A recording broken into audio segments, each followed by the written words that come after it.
Good morning. Good morning.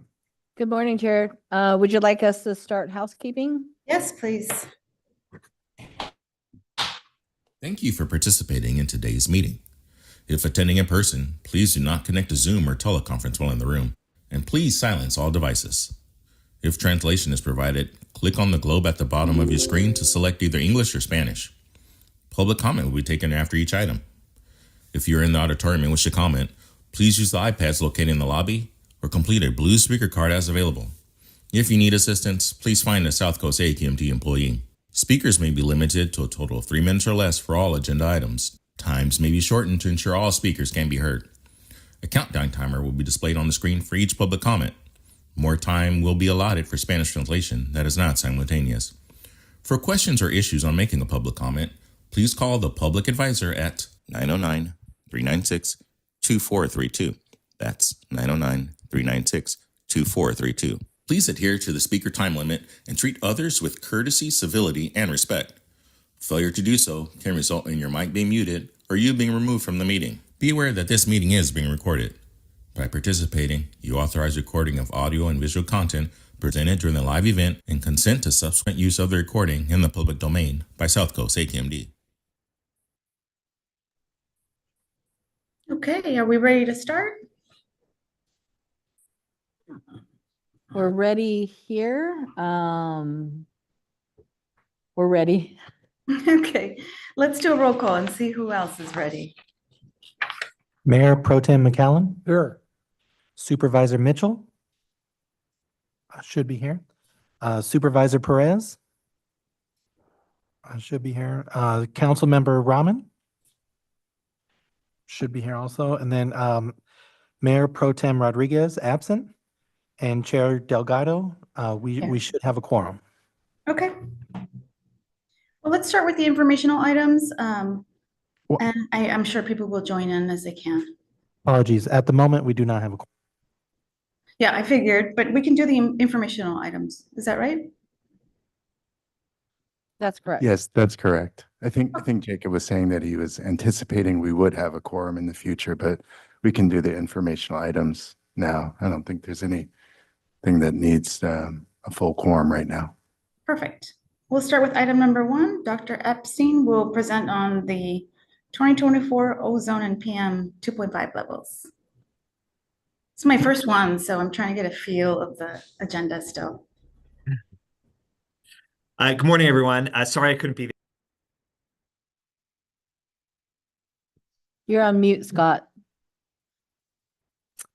All right. Good morning, everyone. Sorry I couldn't be here in person. I'm traveling for work. I'm really rekindling our fully remote days a few years ago.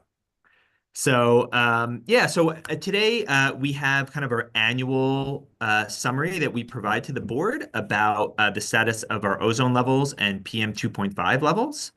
If you want to go to the next slide. So the presentation is really split into 2 parts. So first I'm going to talk about ozone. So how ozone is formed in the atmosphere and its health effects. Then we'll look at our 2024 levels and trends in those levels. We'll talk a bit about an exceptional event we saw that was caused by wildfire smoke in the Palm Springs area, and then our implications for meeting the ozone standard. And then the second half of the presentation will be focused on PM 2.5. We're going to talk about how PM 2.5 is formed and its health effects, look at 2024 levels and trends, compare our PM 2.5 levels to the standards, and then give a quick update on our Check Before You Burn program. Next slide. Okay, so this slide is a pretty gross oversimplification of how ozone is formed in the atmosphere.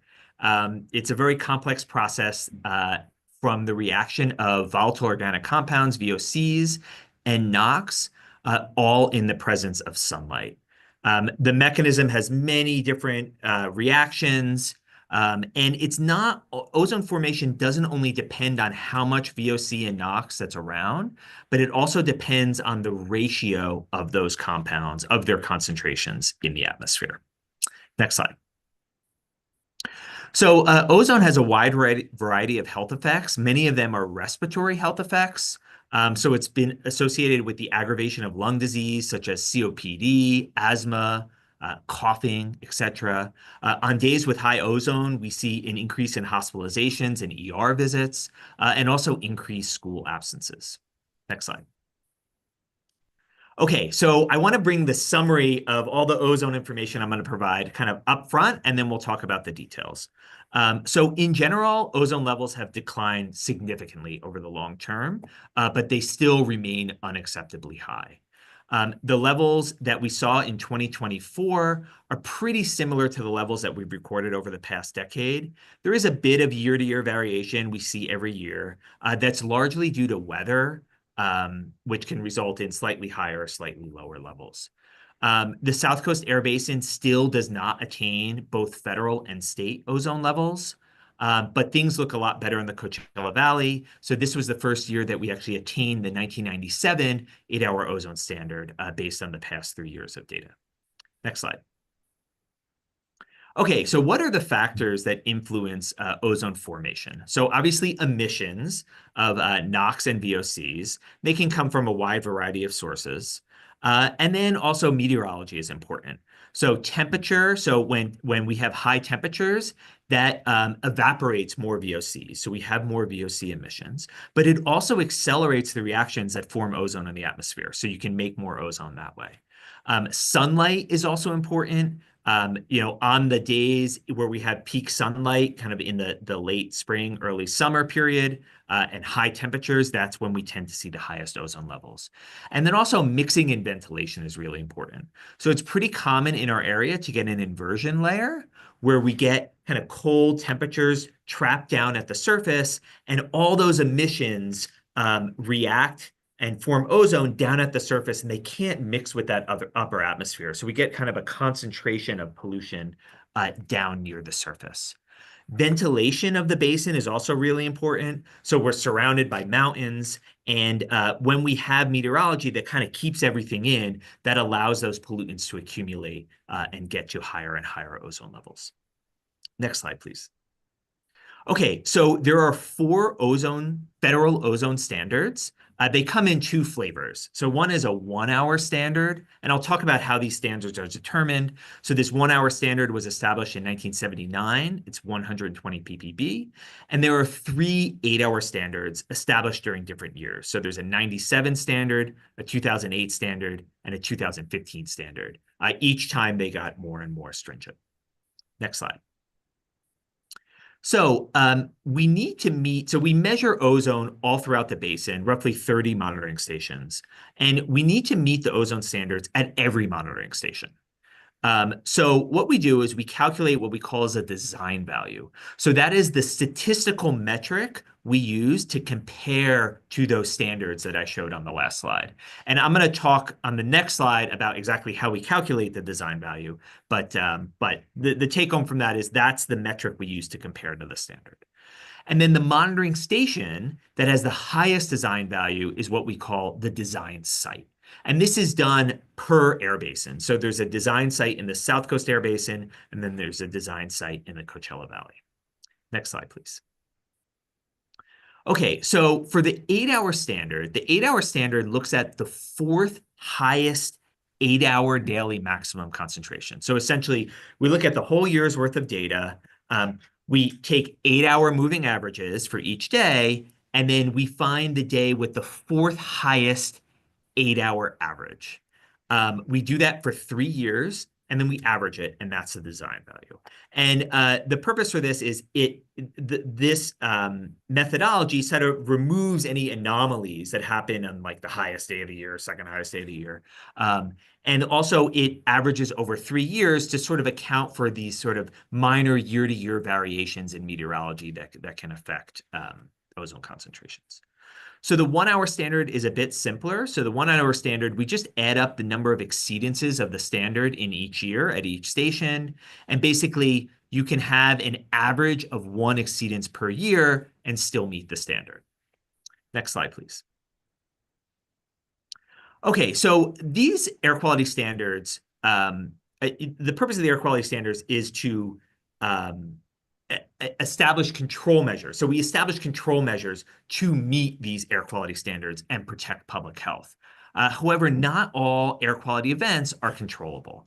So there's this provision in the Clean Air Act that talks about exceptional events that allows air agencies to remove events that meet very clear criteria. So they have to cause exceedances, they have to not be reasonably controllable or preventable, and they have to be either a natural event or an event that's caused by human activity, but it's unlikely to recur at a particular time and place. And there's a handful of types of events that could be considered an exceptional event. It still requires a really comprehensive demonstration to the EPA and a technical analysis to very clearly establish that these criteria are met. So wildfires are a good example of this. Fireworks are considered a cultural event, and there's also a carve out as part of this exceptional events rule. And then also high wind events that occur in natural areas can meet this criteria. Next slide, please. So we did see an exceptional event that affected ozone levels on 2 days in the Coachella Valley. So there were 3 fires in Riverside County in 2023, in July of 2023, called the Rabbit, Raichi, and Highland wildfires. And those fires were producing smoke. That smoke was transported into the Coachella Valley, and we saw some anomalously high ozone levels at the Palm Springs station on those days. So we put together an exceptional events demonstration and submitted it to the US EPA, and they concurred upon that exceptional event demonstration. So therefore, we can remove those days when calculating the design value and comparing to the standard at Palm Springs. So just because we remove those days doesn't mean that those days don't matter. They still have public health implications. The data is not stricken from the record. The data is still available and still used for all different types of analyses. However, when comparing to the standard, we can remove those days. So once we remove those 2 days, based on our preliminary ozone data, it looks like the Coachella Valley has met the 1997 8-hour ozone standard for the first time. Next slide. So we want to now show kind of our progress in attaining ozone standards in the South Coast Air Basin. So now we're kind of switching back to the South Coast Air Basin. So this plot shows ozone levels on the y-axis versus year. And there's 2 colors of the data. So the red data shows the trend in 1-hour values so that we can compare to the 1-hour standard. And you see that we saw very significant decreases since 1980 and even well before then in 1-hour ozone levels. But we've seen sort of this stabilization in 1-hour ozone levels over the past decade or so. You can compare that to the top dashed line, which is the 1-hour ozone standard of 120 ppb, and you can see that we still are above that standard. The blue line shows the trend in 8-hour ozone values, and you can see similar behavior where we saw a very steep decrease and then sort of a stabilization over the past decade and a half. Once again, you can compare that to the bottom 2 dashed lines. So those are 2 of the 8-hour ozone standards. There's also another 8-hour ozone standard that's in between those 2 lines. And you can see that, you know, we've approached that line, but we're still above it.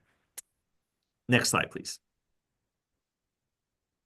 Okay, so Coachella Valley, things look a lot rosier. So very similar plot, but for the Coachella Valley. So the top line in red shows the trend in 1-hour ozone values. So you notice that that crosses that top dashed line back in the early 2000s. So we attained the 1-hour ozone standard in the Coachella Valley years ago. The 8-hour ozone standard, you can see we have had somewhat of a consistent decrease in 8-hour ozone values in the Coachella Valley. You'll see that we just crossed this 8-hour ozone standard line, the top 8-hour ozone standard line. So that's the middle dashed line. That had an attainment year of 2023. So if we exclude those 2 events that were caused by those wildfires, we meet the standard in the Coachella Valley. Next slide. Okay, so now the question is, well, what does this look like spatially? So we took the number of exceedances at each of our monitoring stations of this most stringent 8-hour ozone standard. So that's the most challenging standard for us to attain, the 70 ppb standard, took the number of exceedances and put it on a map. So the bright yellow is 120 exceedances per year. So there's only 365 days a year. So we do exceed the ozone standard at some of these locations, especially southwestern San Bernardino County, on around 120 days per year. So you see that that's where we have the peak ozone. Things start to drop off as you get out towards the Coachella Valley. The number of exceedances of this standard goes down. And then also as you go towards the coast, the number of exceedances are also lower. Next slide, please. Okay, so now let's look at how the context of our attainment deadlines for these standards. And this is a somewhat complex table, but we color-coded it by green, yellow, and red. So the top line is the South Coast Air Basin. So this 1-hour ozone standard, we did not attain this ozone standard by the attainment date of 2022. The least stringent 8-hour ozone standard of 80 ppb, we did not attain that standard based on the 2023 attainment year. The 75 ppb standard, the attainment year is 2031, and the 70 ppb standard, our attainment year is 2037. In the Coachella Valley, you notice there's just green and yellow. So the 1-hour ozone standard was met in 2008 and attained in 2013. The 80 ppb ozone 8-hour ozone standard was met this year based on the past 3 years worth of data, based on our preliminary data. And then 2031 and 2037 are our next attainment years for the next 2 ozone standards. Next slide. Okay, so what are the consequences of failing these ozone standards? So areas that fail to attain the standards can have a variety of different consequences, such as non-attainment fees, contingency measures that have to be implemented, and also plan requirements. Things are a little different with the 97 1-hour ozone standard and the 97 8-hour ozone standard, in that they're revoked standard, meaning we still need to attain them, but there are some different regulatory requirements. EPA published a draft finding that we failed to attain this 8-hour ozone standard back in August. However, they have not finalized this finding yet. So once we get the failure to attain, that will likely trigger collection of non-attainment fees. That's outlined in Rule 317.1, and also a contingency measure that's established in Rule 445, a residential wood-burning devices rule. Next slide, please. Okay, so now switching gears to PM 2.5. So PM 2.5 is this fine particle pollution. It's less than 2.5 microns in diameter. These are microscopic particles. Just to give you a sense of scale, this is a diagram of a human hair. You can see the magenta circles are the size of these PM 2.5 particles. So they're linked to a wide variety of adverse health impacts, mainly the cardiovascular and respiratory system, including premature death, asthma, lung cancer, heart attacks, etc. There's also a lot of evidence linking it to other systems in the body, such as the metabolic system, nervous system, cognition, and also reproductive and developmental effects. We do know that exposure to PM 2.5 actually drives the majority of the public health costs due to air pollution in our region. Next slide, please. Okay, so once again, like with ozone, we want to bring the summary up front, and then we'll give you the details. So in the South Coast Air Basin, we continue to meet the standard, the 35 micrograms per cubic meter 24-hour standard, and I'll go into more details about that in a little bit. However, we still exceed the annual standard.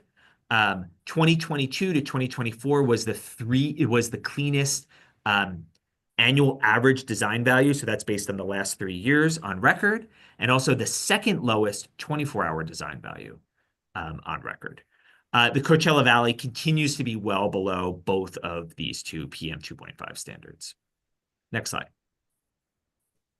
Okay, so how does PM 2.5 form? So there's 2 types of PM 2.5. So it can be directly emitted from sources. So you have combustion sources, they create smoke, and in that smoke, there's PM 2.5 or soot. The other way you can form PM 2.5 is in the atmosphere, just like ozone, where you have these gas phase precursors that react in the atmosphere. They condense into the particles and make what we call secondary PM 2.5. And these particles sort of mix together. In our region, roughly 2/3 of the PM 2.5 comes from this bottom route. So it's actually formed in the atmosphere rather than directly emitted. And if you notice on here, NOx is one of the key precursors to the formation of secondary PM 2.5. There's a lot of overlap because we have a NOx heavy control strategy to reduce ozone that can also help reduce PM 2.5. Next slide, please. Okay, so what are the factors that influence PM 2.5 level? So obviously emissions are important of not only PM 2.5 itself, but the precursors that form PM 2.5. Combustion sources, wildfires are a big source, fireworks are a big source. Mixing and ventilation is also very important. Mixing and ventilation is also very important. So if we have an inversion layer, it can trap a lot of that pollution down in the lower atmosphere, and we get concentration of our emissions. Fog and humidity, we tend to see the highest PM 2.5 levels on cool, foggy, humid evenings in the winter. Sunlight is also important for doing a lot of those reactions to form secondary PM 2.5. And then also storms are important. So we know that the air looks really clear after a rainstorm, and that's because rain is a really effective way of removing particles from the atmosphere. But also, when storms come in, they bring in a lot of winds, and that actually can blow out a lot of the pollution out of our region. Next slide, please. Okay, so there are two forms of the PM 2.5 standard. So there's an annual standard and there's a 24-hour standard. The annual standard is essentially the annual average of all the data at a station over a 3-year period. And that's the design value. And that design value must be less than or equal to the standard. There's two annual standards. There's a 12 microgram standard that was established in 2015. And there's also a new 9 microgram standard that was established last year. The 24-hour standard focuses on the highest days each year. So it's defined as the 98th percentile. So that's typically like the 8th highest day each year at a place where we monitor every day. We average that over a 3-year period, and that's the design value. And that must be less than or equal to this 35 microgram per cubic meter standard. So now we're going to kind of talk through our progress with each of these two standards. Next slide. So this is the trend in annual PM 2.5 design values over time. So you see a very, very steep decrease in concentrations by over 50% since monitoring began in the early 2000s. And on this plot, there are 3 standard lines. So there's the old 15 microgram standard, which we attained years ago. There's this 12 microgram standard, which we're starting to approach. I believe we're at 12.6 right now. And then there's this 9 microgram standard that was established last year where we still have a long way to go. Next slide, please. So we can also put this on a map like we did for ozone. So this is the annual average design value as a function of location. You also see kind of this bullseye around sort of southwestern San Bernardino County, northwestern Riverside County. 2 of our PM 2.5 regulatory monitors are located along freeways. We do see a bit of elevation along those freeways. And also there are some elevated concentrations in the metropolitan LA County region. Next slide, please. So we can also look at the 24-hour trend. So once again, we see a very steep decrease in 24-hour concentrations. But the difference here from the annual standard trend is that we are below this 35 microgram per cubic meter line. Next slide, please. Okay, we can also look at our exceedances of the standard as a function of month. So this is sort of a complex table. Basically, each row represents one of our stations where we measure PM 2.5. Each column represents a month. This was 2024. And just because we exceed the standard doesn't mean that we violate the standard, right? You can exceed the standard several times per year and still not violate the air quality standards. So typically we see our highest levels of PM 2.5 in the winter months. In 2024, January and February were super clean, mainly due to the rain and ventilation that we had. However, November and December did have a fair bit of exceedances in December. That's mainly due to residential wood combustion around the holidays and also unfavorable meteorology. We also saw some exceedances in July, which is pretty typical. Those are caused on the 4th and 5th of July due to fireworks. There was also a fire around in the month of July that affected 2 stations. And then those 3 big fires, the line fire and the bridge fire and the airport fire, caused some exceedances in September. So just a reminder, those LA wildfires occurred in 2025. Next slide, please. So this is a little bit more detail about those 3 fires. So the line fire was in the San Bernardino Mountains. The bridge fire was in the San Gabriels, and the airport fire was in the Santa Anas. And they burned over, a couple weeks, many tens of thousands of acres. They did impact our air quality on several days fairly significantly, especially up in the San Bernardino Mountains. We issued a whole bunch of smoke advisories during this period, did a lot of public outreach to get that information out there to help people reduce their exposure to this poor air quality. We also deployed a temporary monitor in Orange County. Next slide, please. Okay, so now back to this same slide of the factors that influence PM 2.5 levels. And I want to just talk about what factors were at play in 2024. Click. So emissions were likely similar to previous years. Click. We did have more wildfire events than typical, which would lead to more PM 2.5. Click. Firework activity was similar to previous years. Click. We did an analysis of the meteorology, and we did have higher boundary layers, which means a higher inversion height and better ventilation. So that actually helped us reduce our PM 2.5. Click. However, it was a bit more humid on average in the wintertime, which could lead to more PM 2.5. Click.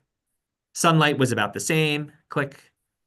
And storms, so we did have a lot more rainfall on rainy and windy days than average in the January and February period, but November and December were very dry. So that led to more PM 2.5 in those months. So basically year to year, some of these factors contribute to more PM 2.5, and some of these factors contribute to less PM 2.5. Next slide, please. Okay, so this is a similar table that I showed before for ozone, but for PM 2.5. So the top row is a South Coast Air Basin. If you notice, there's no red on this plot. So South Coast Air Basin, so we met the standard based on 2021 to 2023 data, and we continue to meet this 24-hour standard by our attainment year of 2025. And then the 2 annual standards, so the 2012 annual standard has an attainment year of 2030, and the 2024 annual standard has an attainment year of 2026 or possibly beyond. And in the Coachella Valley, we've always attained each of these 3 standards. Next slide, please. Okay, and just 2 quick slides talking about an update on our Check Before You Burn program. So wood burning is a major source of PM 2.5, especially during the winter months in our region. We prohibit residential wood burning under Rule 445 when air quality is forecasted to be poor. And how do we define that? So when the maximum PM 2.5 levels in the basin is forecasted to exceed 29 micrograms per cubic meter over a 24-hour period during November to February, we prohibit wood burning. Click. So this program under Rule 445, we're expected to have to trigger one of our contingency measures in this rule. So this will mean that poor air quality days will also be triggered by high ozone, and that will span from September to April. And this is because we didn't attain this 1997 8-hour ozone standard. Also, Rule 445 is currently being amended to lower the threshold from 29 to 25 micrograms per cubic meter and remove an exemption that we had for low-income communities. Next slide, please.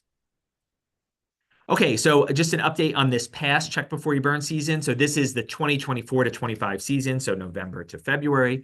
We called 25 no burn days. This was a bit more than average and definitely a lot more than the 8 no burn days we saw last season. A lot of that was due to high PM 2.5 we saw in December. We were roughly 88% accurate with our forecast accuracy over the season. So 104 out of our 120 days were called correctly.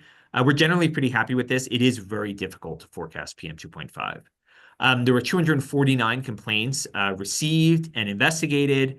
117 letters were sent out, and 32 violations were issued during the last season. Next slide. Okay, so just to wrap everything up, so ozone levels have come down significantly over the long term, but they're still well above the federal standards. Coachella Valley, some good news.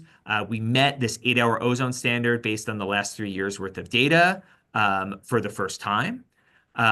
However, attaining ozone standards in the South Coast Air Basin continues to be our biggest challenge. We continue to meet the 24-hour PM 2.5 standard in the South Coast Air Basin. However, additional emission reductions will be required for us to attain the 2 upcoming annual standards. And that's all I had for now, and I'm happy to take any questions. Thank you so much for the presentation. Board members, any questions for Dr. Epstein? Don't see any hands. Madam Chair, if Oh, I could yes. just say, Dr. Epstein, you made it plainer than I've ever seen it. I really appreciated your presentation for the non-scientists among us. Thank you. Yeah, I thank actually understood it too, which, Yeah. yeah, It was I clear. understand that. Yes, we thank were you. We were saying here that this was a particularly He- legible presentation. He Thank you. spoke my language. When one of the charts, when he said, this is really simplistic, I'm like, yeah, and that's perhaps why I'm getting it really deeply. Thank I you. appreciate that. I appreciate that.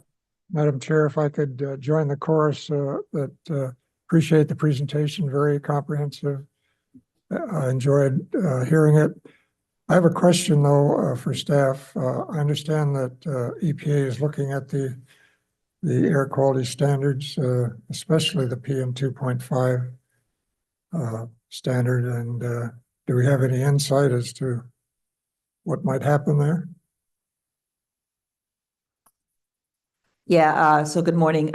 So EPA has announced that they're going to take a look at the most recent PM 2.5 standards, that 9 microgram per meter cube standard that they've set most recently. I haven't seen any actual regulatory action. When they do revisit that, they kind of have to follow their regulatory process to evaluate it. So we've had an announcement, but we haven't seen any further action at this point. Now that 9 microgram is going to be hard to achieve. That 9 microgram is going to be incredibly challenging to achieve. So hopefully they will realize that. Thank you. Thank you. I don't see any hands raised for public comment. And so we'll move on to the second item. Thank you, Dr. Epstein. The SIP revision for 2015 8-hour ozone standard, Dr. Lee will present that. Good morning, Madam Chair, members of the committee, and the public. I'm Sang-Mi Lee. I'm presenting South Coast Air Basin Contingency Measure SIP revision for the 2015 8-hour ozone standard. Since the previous presenters set really high bar, I'm not sure how exciting this content could be, but I will keep it brief at least. So this presentation contains kind of ozone trend for the basin, and then we'll do a brief recap of 2022 AQMD and the requirements for the contingency measure set by EPA, and then what we are doing for the 2015 ozone standard, followed by conclusion. So we have seen this chart extensively discussed in previous slides, so I will proceed to the next. So there are 4 federal ozone standards, and then this item addresses the latest one, 2015 ozone standard set at 70 ppb. South Coast Air Basin is extreme non-attainment with attainment due in 2037. So 2022 AQMD provides a strategy to meet the standard by 2037. And then, of course, this was developed from the input from the stakeholders. And then we adopted the plan end of 2022 and submit to EPA subsequently. Currently, we are implementing the commitment included in the plan and including amending many rules to achieve further emission reductions. So the attainment of this standard requires economy-wide transition to zero-emission technology wherever feasible. That includes heat pumps, fuel cells, and zero-emission locomotive switchers, and zero-emission vehicles wherever available. So this diagram presents the timeline of 2022 AQMP and contingency measures. As mentioned, this was a gigantic plan. It took almost 3 years to develop the plan. We adopted it end of 2022 and submitted to EPA in February 2023. But only one month after we submitted the plan to EPA, the EPA released a draft guidance for contingency measures, and they finalized it end of last year. So therefore, the 2022 AQMP did not address contingency measure formally due to the lack of EPA's guidance at the time of development. But we committed to include it as soon as guidance becomes available. So contingency measure is an additional measure to reduce emissions if an area fails to meet the standard by the due date or fails to meet the progress toward meeting the standard. This has to be new commitment, new reductions in addition to those needed for attainment. So in reality, the areas like South Coast Air Basin that has a long history of emission reductions and the maturity of regulations, there are little to no opportunity for additional emission reductions. If we see any opportunity to reduce emissions, we use them for attainment, not spare them as a contingency. EPA's guidance lists a couple of requirements for contingency measures. First, they're saying the contingency measure has to be already adopted as a rule and ready to implement when qualifying event happens. And also it requires that the measure must take effect within 60 days of a triggering event and achieve reductions within up to 2 years of the event. The EPA also required the contingency measure to achieve a certain amount of reductions, i.e. roughly equivalent to 1 year's worth of progress. So despite all these challenges, we amended multiple rules last year and included these contingency measure provisions in the rules listed below. So first in Rule 445, we will enhance or increase residential wood burning curtailment upon triggering event.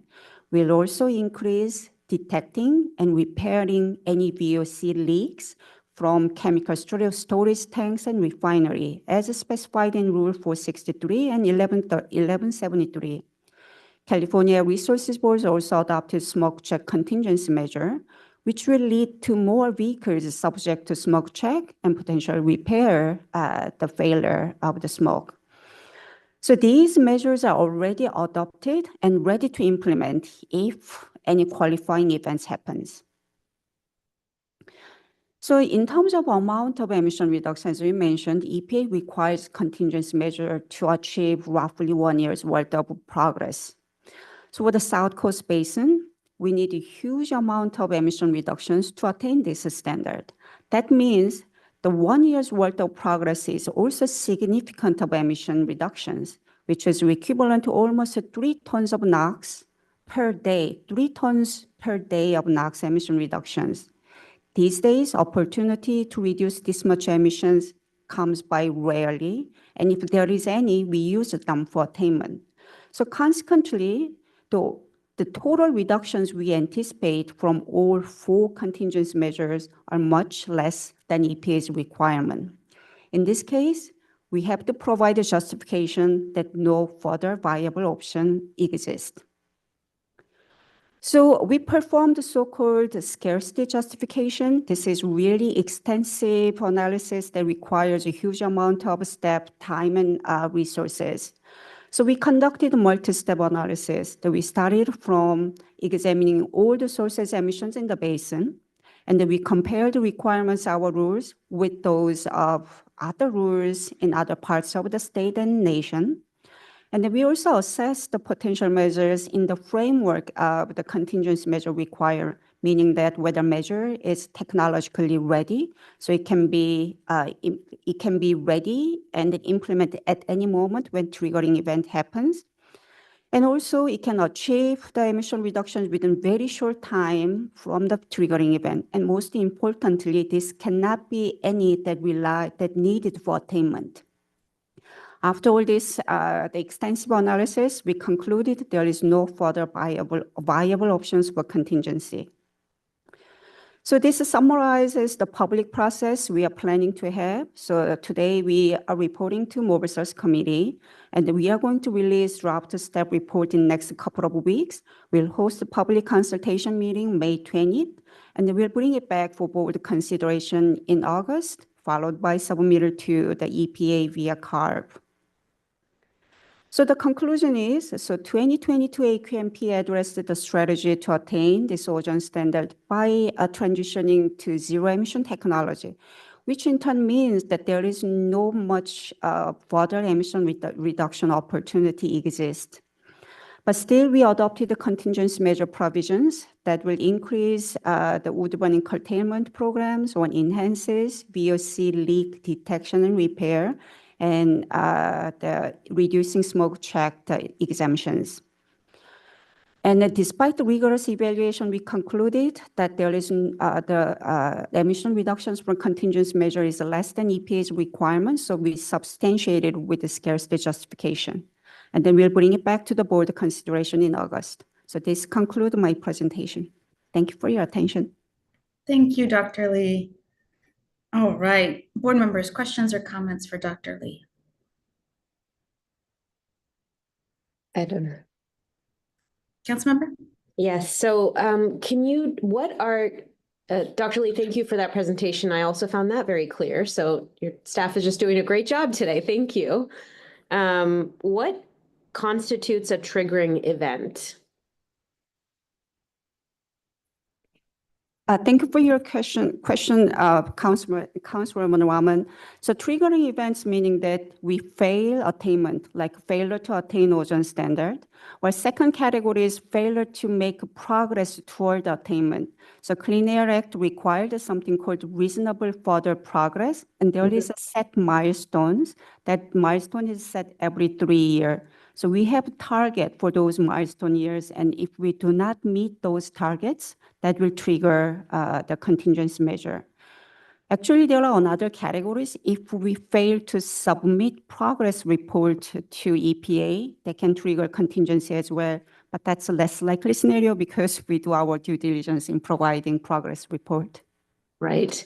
And for the triggering events, is that an automatic designation, or does EPA have to make a finding of a triggering event in order for the contingency measures to be put in place? EPA needs to make the findings and publish it. Okay. And then in terms of the required 3 tons of NOx reductions based on the last guidance from EPA, does AQMD's contention that no other feasible contingency measures exist have to be agreed upon by EPA? Or can we just say, here's our contingency measures, we're going to put these contingency measures in place, and this is all we can do? If it doesn't meet that guidance, does EPA then have to approve the contingency measures? Or do they have the opportunity to take further action to say, oh no, you have to go further? So EPA is going to approve, the EPA is going to review our SIP revision package. This package includes the contingency measures and the scarcity justification. So EPA will review whether our justification is sufficient for their concurrence. If so, they will approve our SIP submitter. Is there a chance that they will not approve that? Or is this kind of a formality? I guess I'm just trying to understand. Yeah, I'm like, level of if I may, we can't necessarily predict exactly what EPA is going to do. We talk with staff all the time when we develop these. And so based on those conversations, we're pretty confident that going to approve this. But at the end of the day, it is EPA's discretion. Got it. Thank you very much. I appreciate it. Any other questions? We do have public comment on this. Okay, I'll take the public comment. Daryl Golden.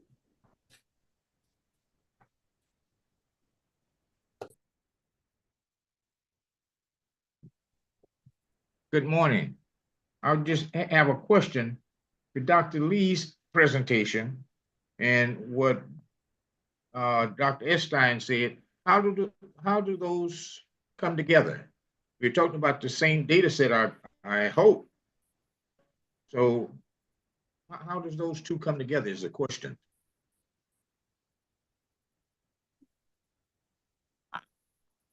Yeah, if I may. So thank you for that question, Farrell. So what Dr. Epstein was providing was just an overview of where we are in terms of progress on ozone and PM levels. What Dr. Lee was presenting is a requirement that we have to fulfill under the Clean Air Act. And it's pretty bureaucratic, but it's a part of our state implementation plan that we needed to be able to provide. Okay, thank you for that. We've got another speaker, Harvey Etter.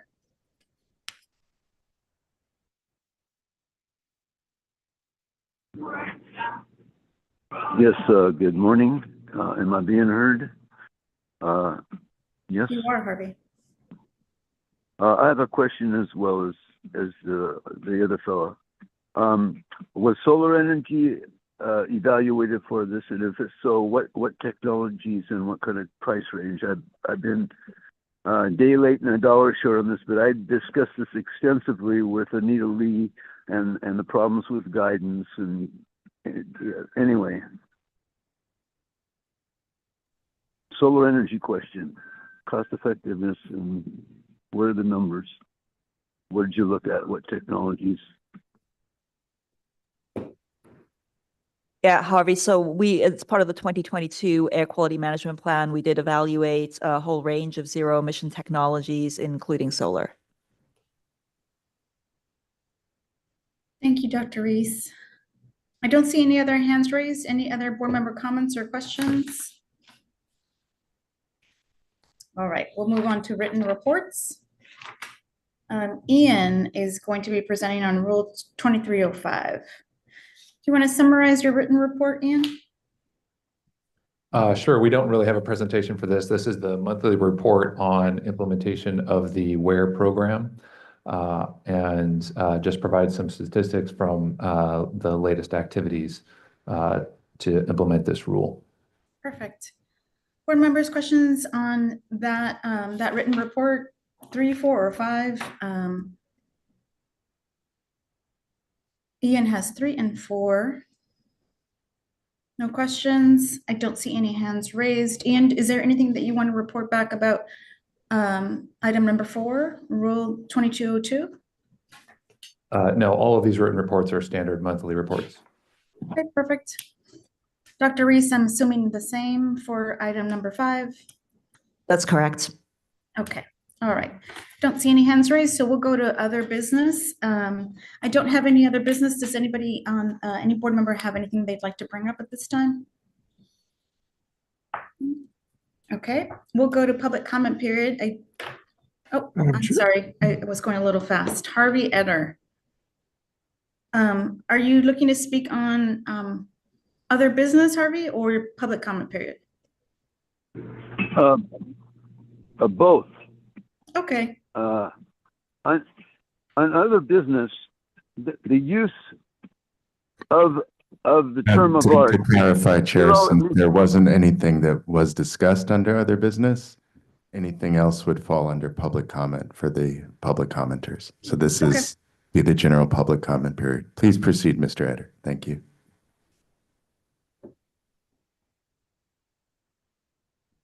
Okay. The use of the term zero emissions replace solar. That's illegal, and it leaves wiggle room for other stuff. Okay, that's new business. Also, BYD. There's an article I'm incorporating by reference in yesterday's Financial Times about how we ran them out of the state and they're running the tables now on Tesla, et cetera, et cetera. Why did this happen? What happened to California running BYD out of the damn state? Okay, that should be evaluated with y'all and with technology as well. I'm reserving my other comments for public comment. We're in public comment, Harvey, so if you want to keep going, you're welcome.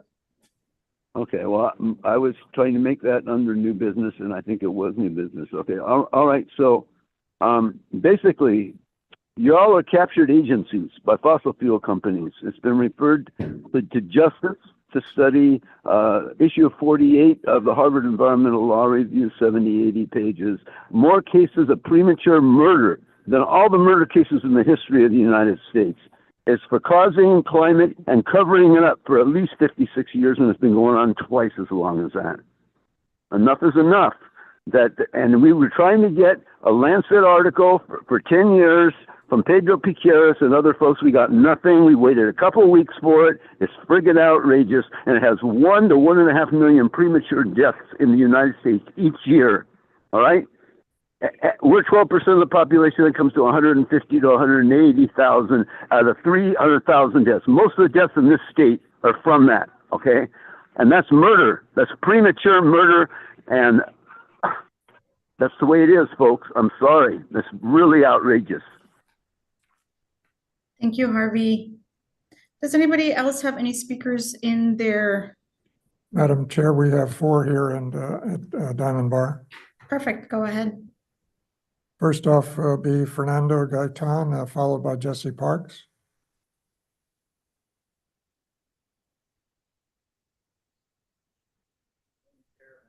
I'm Fernando Gaitan with Earth Justice. I'm here because I'm really concerned about what I'm seeing in terms of efforts being done by some parties to really undermine this agency's ability to pass common sense rules that protect the breathing public, including rules that this committee is going to consider later this year. But I'm encouraged by what I see from staff, efforts to really educate the public and really combat misinformation, including the presentations we saw today from Dr. Epstein and Dr. Lee. And so what these presentations and this information and this effort by staff highlight is the importance, the vital importance of the rules that you pass through this committee and through this board. We continue to be open to working with staff to really make sure that several of these rules pass this year so that we can actually effectuate the 2022 AQMD. One such rule is the Port Indirect Source Rule, 2304. Currently, staff is proposing an infrastructure first approach. This makes it so that this rule should pass this year. It should be easy to pass because it deals with the key issue that stakeholders have been acknowledging for several years now, which is that infrastructure is going to be vitally important. But the infrastructure plans alone are not enough. We need them to be informed by the potential emission reductions that we can deliver through that infrastructure, through the conversion to zero emissions. And so what we need from this rule is consistency, the clarity, and the coordination that it'll provide the ports to make sure that we meet those attainment goals that we spoke about earlier in this meeting. Let's be very clear. These are not caps on cargo. They're not even mandates on specific technology. They're not even mandates on fuel types. There are rules designed to ensure that we're moving in the right direction to meet emission reductions facility-wide, and we're starting first with infrastructure. So I encourage you, members of this committee, to support staff in exploring those ways of incorporating emission reduction targets into that rule. Thank you. Thank you, Fernando. Next, we have Jesse Parks, followed by Darlene Leon.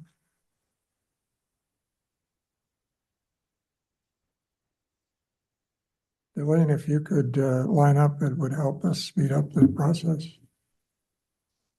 Hello, board members. My name is Jesse Parks. I'm a postgraduate student of urban planning and a full-time youth advocate with Rainbow Pride Youth Alliance, where I work every day to support mental health and well-being of LGBTQ+ youth and marginalized communities across the Inland Empire.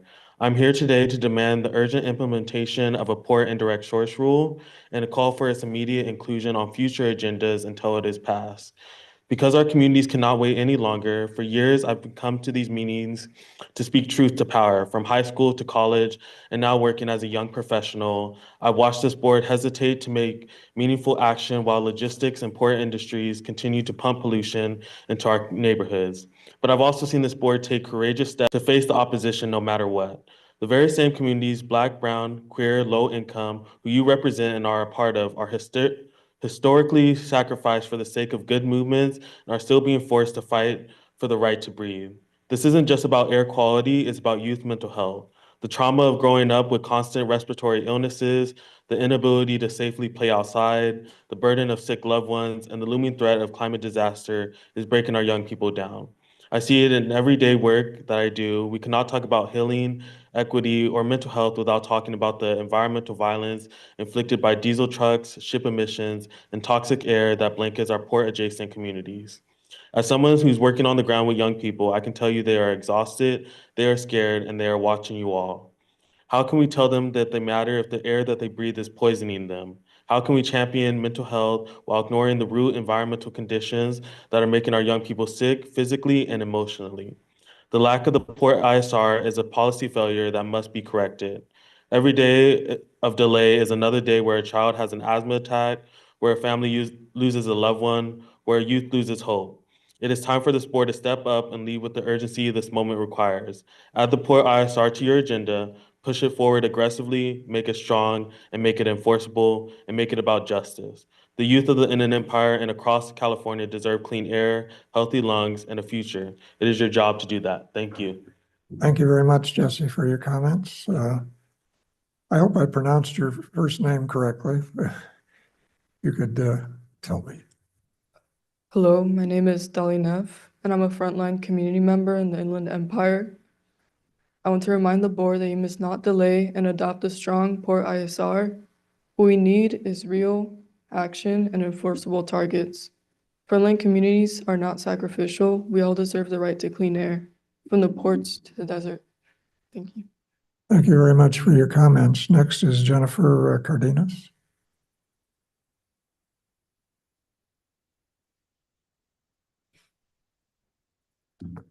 Good morning, board members. My name is Jennifer Cardenas. I'm a campaign organizer with the Sierra Club. Again, here to remind you why it's so important to have a port ISR. But honestly, your staff did such a great presentations and research to the point that you all said you understand the science-y language was made digestible.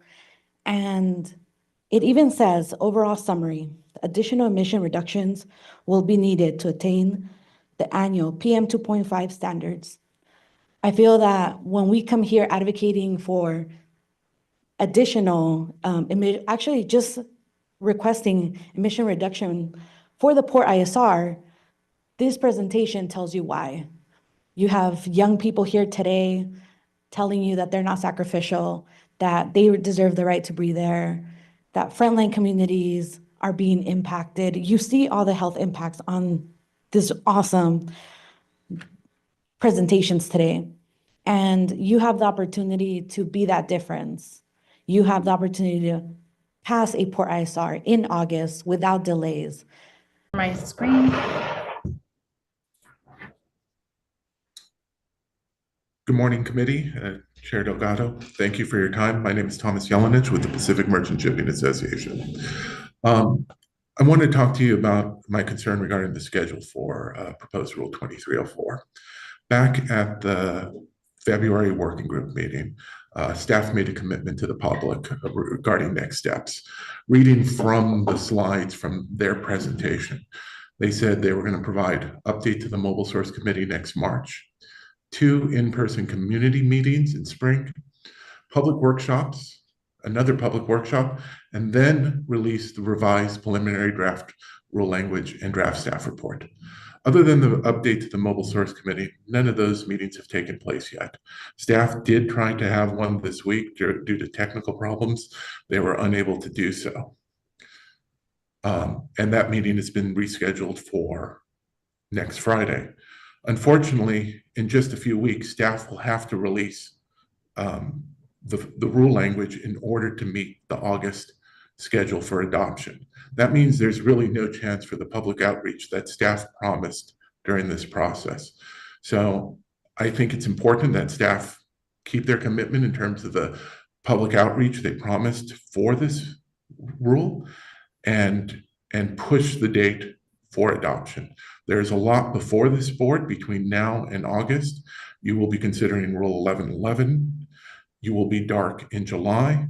And there's been no outreach actually into the port community regarding this rule yet. for the current draft concept. And the current draft concept we have today is incomplete. So with that, I ask you to seriously consider asking staff to extend the schedule. August is not a viable date in order to meet the public outreach commitments that staff made at the last work group meeting. And those are important for all stakeholders that outreach occurs. Thank you for your time today. Okay, are there any other speakers live in any of the other offices? No? Okay, so I'll take the public comment online. We've got Daryl Golden.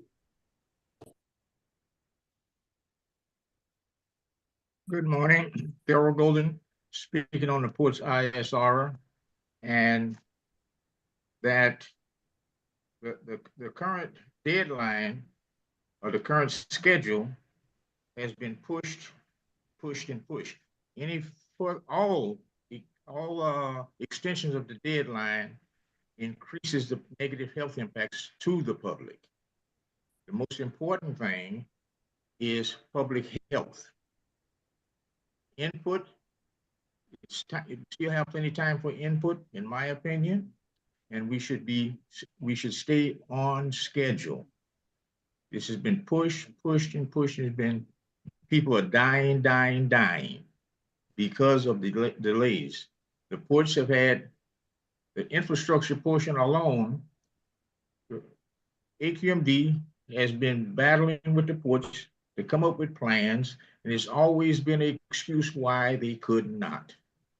As an not example for that, but I was reading some information from the legislation by the international shipping industry, how they make the rules and stuff like that.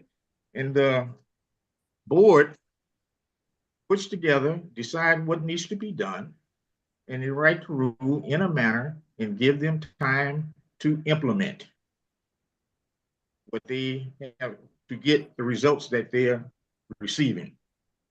And within that process, it seems to be a lot cleaner. AQMD is a health agency. They are trying to accommodate the ports and the terminal operators by giving them the time for this infrastructure that they've already had 9 years to get in place on their own. And the reason they didn't know what type of technology, the technology that was going to be used was electric. And it's impossible for me to understand that the electrical infrastructure around this could not have been developed in that time. I understand at some level you have to be pretty close on the estimates, but yet and still we're starting at ground zero almost to get the electrical infrastructure in place. That's something that I believe could have already been in place. No more extensions. Too many people are dying. Los Angeles County has half as many homicides as you have deaths from pollution in this area. That is unthinkable. Pollution is the largest killer in this area. We don't have time for delays. Thank you. Thank you, Daryl. And then we've got Marvin. Is that correct? Yes. Hi, good morning. This is Marvin Norman, CCAJ, San Bernardino resident. And I too would echo the words of Daryl and Fernando and Jennifer and others who've just spoken up about the need for the AQMD to move forward with the Port ISR. You know, like many others, I've been here in the meetings, and fortunately, as we just heard, we did miss the meeting just earlier this week, but we've been having meetings on this proposal, and it's gone on and on and on for many years now. And so, look, I'm also joining the chorus and looking forward to being able to come and see a vote on it in August. I've know that we have our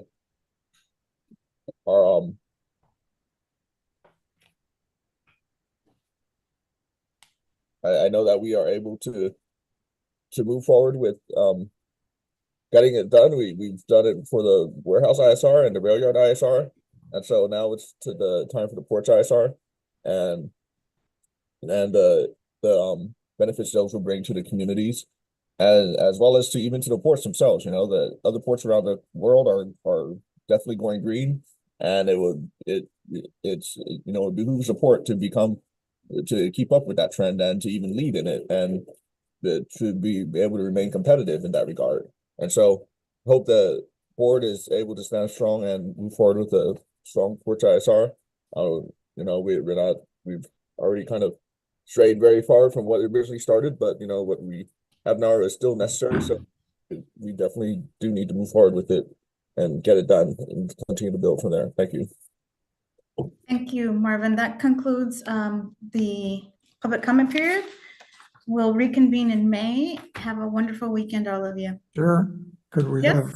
have staff respond to Mr. Yelenovich's comments? Oh, sure. Sorry about that. Dr. Yes, thank you. Or Ian? Yep, I'll take this. This is Ian McMillan.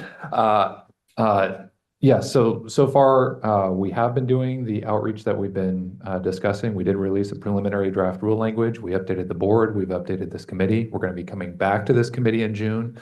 We did try to hold a working group meeting earlier this week. Unfortunately, there was a global worldwide Zoom outage 20 minutes prior to the start of our meeting. We tend to get very high attendance on Zoom, as usually 5 times what we get in person. So we decided to delay that meeting. We're going to hold that a week from today, actually exactly a week, I think starting in the morning. So we do look forward to having that. We'll continue to do our outreach and to get that feedback from stakeholders. So this has been a very long process. We know the outreach is critical. We're going to continue doing it. Thank you. Okay. All right. Any other questions, board members? Okay, now have a wonderful weekend, and if you celebrate the holiday with your family and friends, enjoy. Thank you very much. You too. Thank you. Bye. Bye.